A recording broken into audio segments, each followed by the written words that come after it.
This is The Ties That Bind, NATO at 75 and Beyond, in conversation with Benedetta Berti, Head of Policy Planning in the Office of the Secretary General of NATO. Thanks for joining us.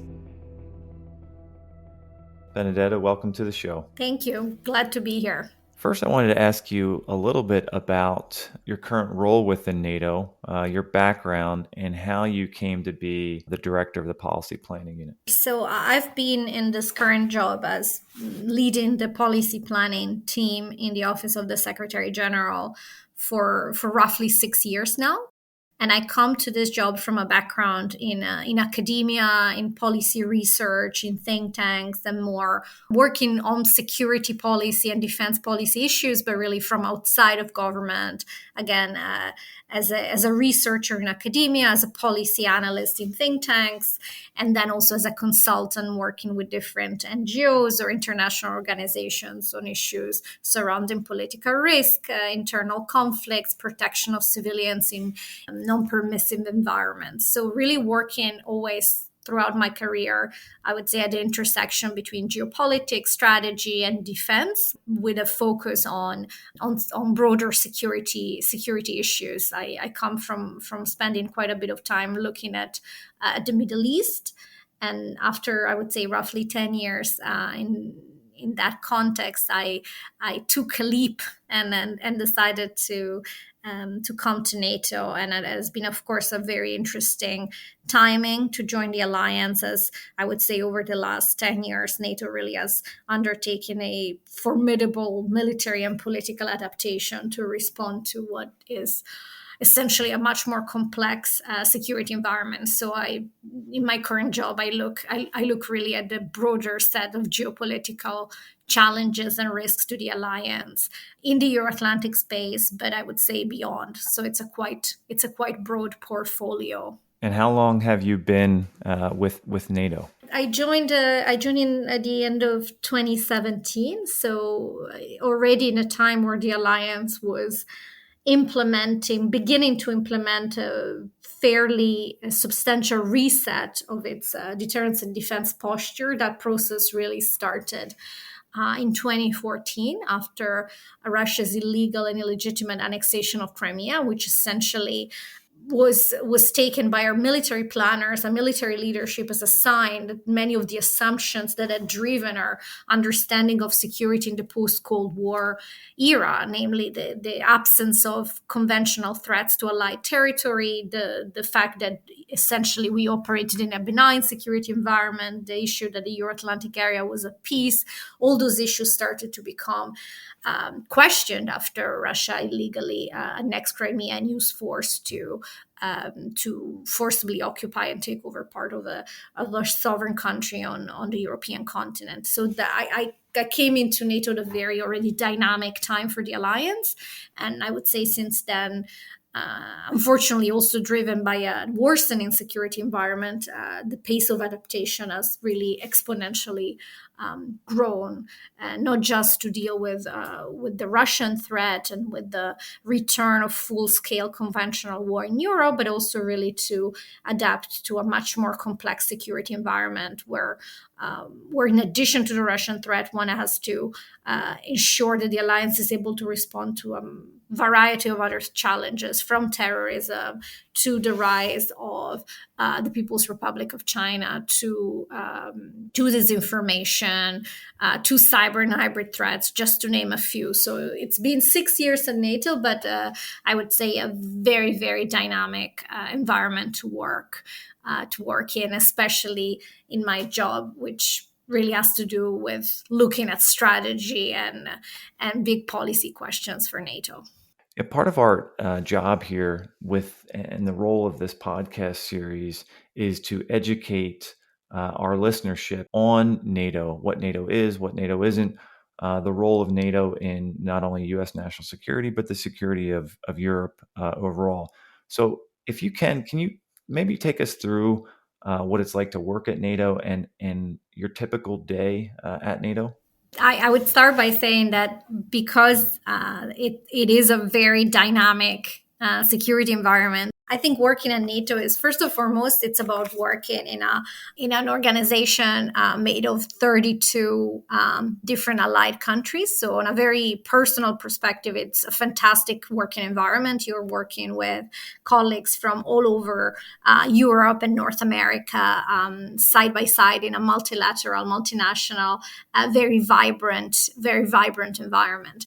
So as an alliance of 32 countries, NATO is really a political and a military organization. So it has a political heart in the NATO headquarters here in Brussels, Belgium. And then it has a military structure with two main commands, one in Mons, Belgium, and the other in Norfolk, Virginia, in the United States. And these two sides of the organization, the political and the military, really work side by side for one common purpose, which is to ensure the security of the allies, right? To enable the collective defense of allies, which is the core purpose of NATO as a defensive, political, and military alliance. In terms of what it's like to work at the civilian heart of NATO, at the NATO headquarters in Brussels, I would say a lot of it is about enabling, facilitating the consultation, the exchanges of information, of intelligence between the 32 allies. And really everything that you do at NATO is done through deliberations, through negotiation, through political processes that lead to consensus. So here at the headquarters, you have a North Atlantic Council, which is decision-making body within NATO. And that's where the 32 representatives from the 32 allies sit, chaired by the Secretary General. And they work day in and day out to find common policies, find common solutions, enable practical responses to ensure that NATO is able to protect and to secure the alliance.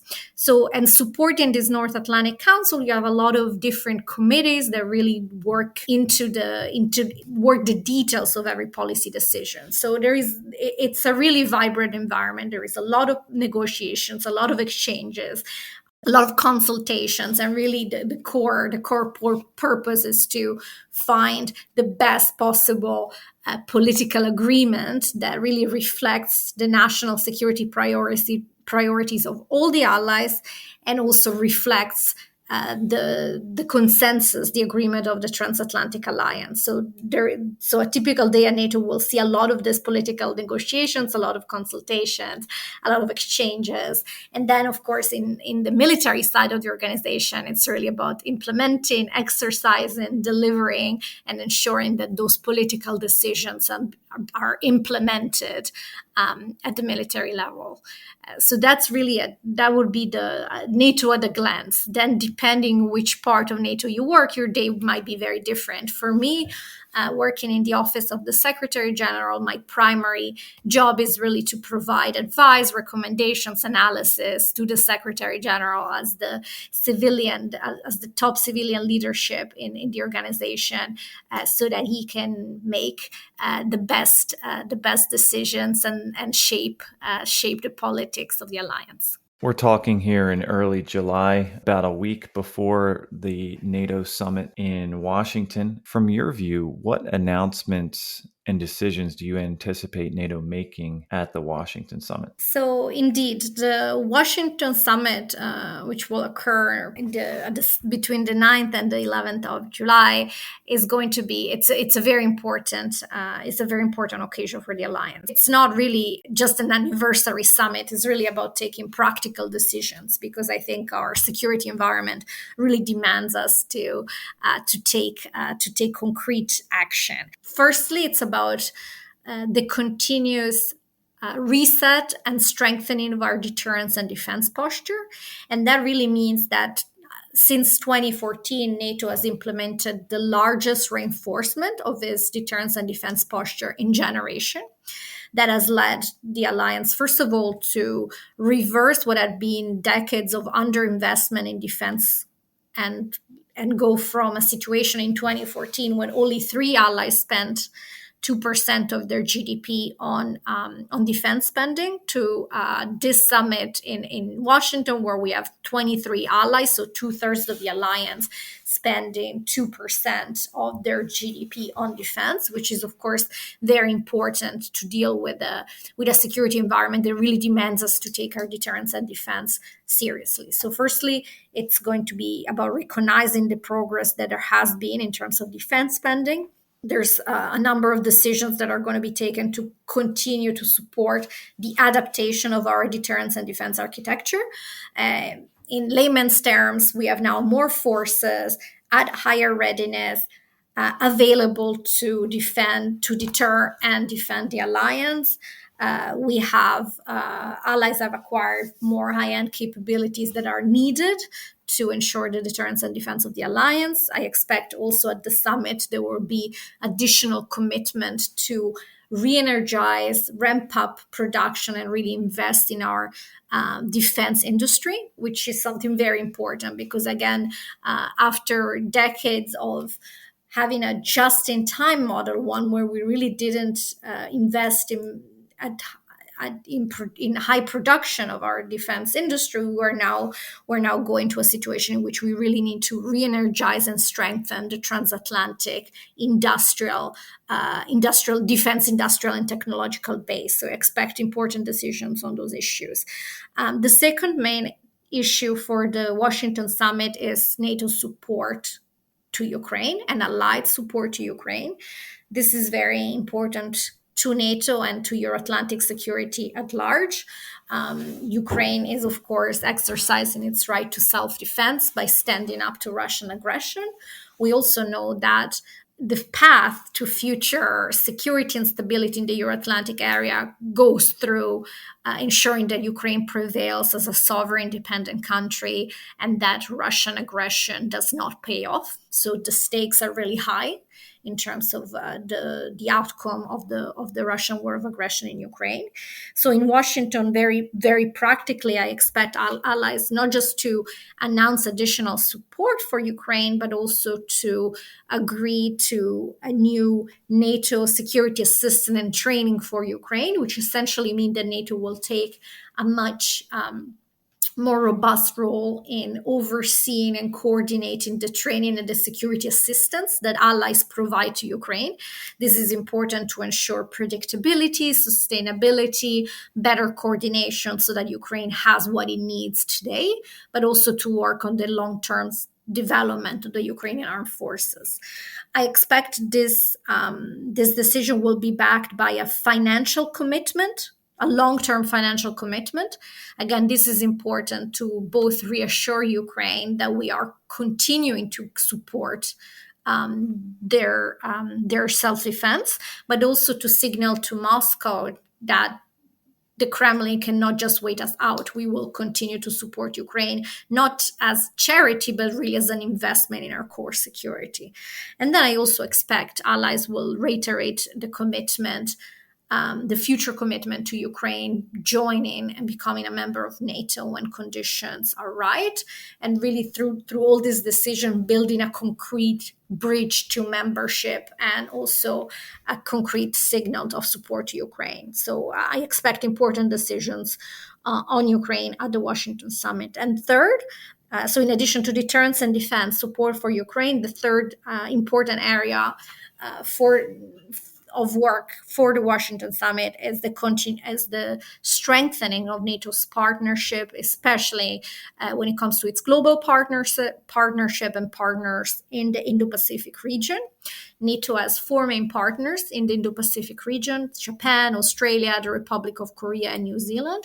And in recent years, we have been really increasing both our political dialogue and our practical cooperation with these countries, recognizing that we have a number of important shared interest and security concerns, from cyber and hybrid threats to terrorism to really a concern over the stability of the international order. So working and continuing to step up cooperation with Indo-Pacific partners will be another important area for decisions of the summit, not in the least to respond to what we see as a world of growing strategic competition, and also a world in which we see countries like the People's Republic of China playing an increasingly more enabling role in supporting Russia's war of aggression against Ukraine. So, in a nutshell, I think these will be some of the main themes for the Washington summit.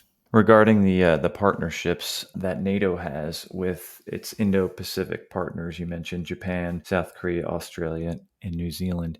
Are those partnerships, are they, bilateral partnerships, or are these four Indo-Pacific countries, uniting or meeting as a group, and then meeting as a group with NATO on the other side? What is the structure of these relationships? Right. So just to take a very small step back, NATO has over 35 partner countries. These are countries that are not fully fledged allies, members of the alliance, but with whom NATO cooperates, either on a bilateral or on a regional framework basis. And these countries are in the Middle East and North Africa, in a broader Eastern neighborhood, but also global partners. And in the context of global partners, we have, as you rightly stated, 4 countries in the Indo-Pacific region: Australia, Japan, Korea, and New Zealand.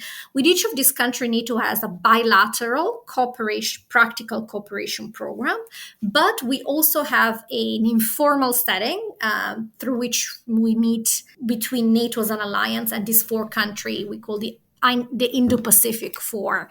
And this is also important because through these meetings, we're able to have exchanges about, for example, the growing security interlinkages between the Euro-Atlantic and the Indo-Pacific theater.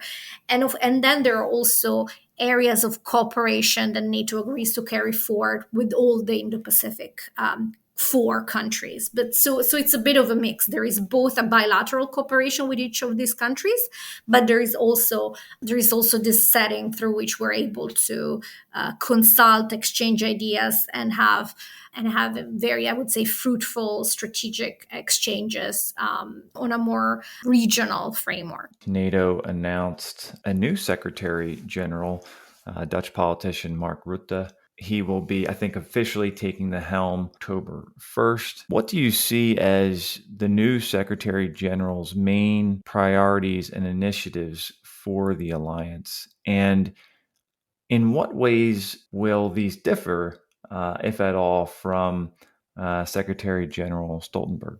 It's a difficult question for me to answer, of course, because for the past 6 years, I've had the privilege of working with the current Secretary General, Jens Stoltenberg, and I have not had the pleasure of meeting the upcoming Secretary General, Mark Rutte, who will take office, as you mentioned, in the fall, on the 1st of October. So I don't know exactly what his priorities and agendas will be. That certainly will be one of the first questions we will ask him when meeting him. But I would say that in this particular security environment, I can very generally said that I believe some of the priorities of every NATO Secretary General that really have been quite consistent over the years include: 1, preserving and strengthening allied unity. This, I think, has been true for every Secretary General since 1949. This is because, of course, the center of gravity, the main strength of NATO as an alliance, it's the unity and solidarity between allies. So every Secretary General has the really important job of fostering the unity, of doing whatever he or she can to bridge gaps and really ensure that allies are singing from the same song sheet, so to speak, when it comes to NATO priorities. So maintaining, fostering unity, I think it's going to be a priority of every Secretary General. So I think I'm on safe ground if I say it will be a priority for the new Secretary General as well.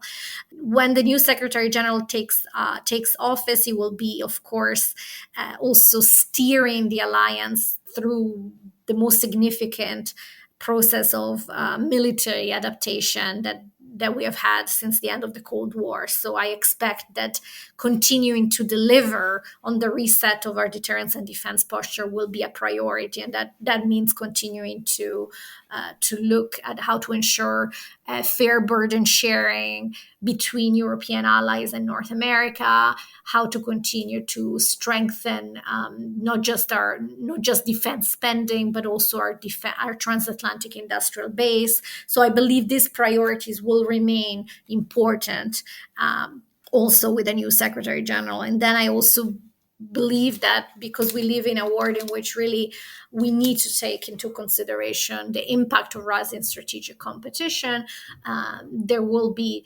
a continued desire to foster our cooperation and partnership with countries in the Indo-Pacific, but also to continue to foster transatlantic convergence when it comes to responding to the China challenge. So these are just some ideas, but I'm sure the new Secretary General will have very precise political priorities that he will communicate to us when he takes office in a few months. And finally, what do you see as NATO's biggest challenges over the next decade, looking forward to 2034? Where will NATO be in 2034, and what will its membership look like then? Well, that's a very very good question. I think that perhaps if I look at where we are today, I would say that one of the main challenges that the alliance is dealing with is really how to operate in this world of growing strategic competition where everything is connected and everything is happening at the same time. And what I mean by it is that during the Cold War, NATO had not a simple but a straightforward mission that was, of course, to prevent conventional or nuclear confrontation on the territory of allied countries, and essentially had one main focus, the Euro-Atlantic theater, and one main threat, the Soviet Union. Today, I would say that we live in a much more complex world where, of course, NATO continues to have a territorial focus, continues to be a regional organization, but the reality is, in order to ensure the security and defense of allies, we also have to have a global approach. And that requires understanding the interlinkages between the Euro-Atlantic and the Indo-Pacific theaters, for example. It also requires understanding what is the impact of the People's Republic of China's coercive policies on Euro-Atlantic security. And these are all non-traditional NATO questions, but they have become, I think, very important, and they will continue to be important into the future. And of course, we also live in a world in which we see both military and non-military tactics used in an integrated way to undermine our security. And you can see this on issues such as disinformation, the use of hybrid threats, economic coercion. And that really requires the alliance to have not just a robust deterrence and defense posture, but also a very robust approach towards resilience of its infrastructure, of its societies, of its democracies. So I think the main challenge really is how do we adapt to a world in which we need to connect the dots between the kinetic and the non-kinetic, but also between the different theaters of operation. And I think that is something that NATO will continue to think about well into the future. Benedetta Berti, it's been a pleasure speaking with you today. Thanks so much for being on the show. Thank you.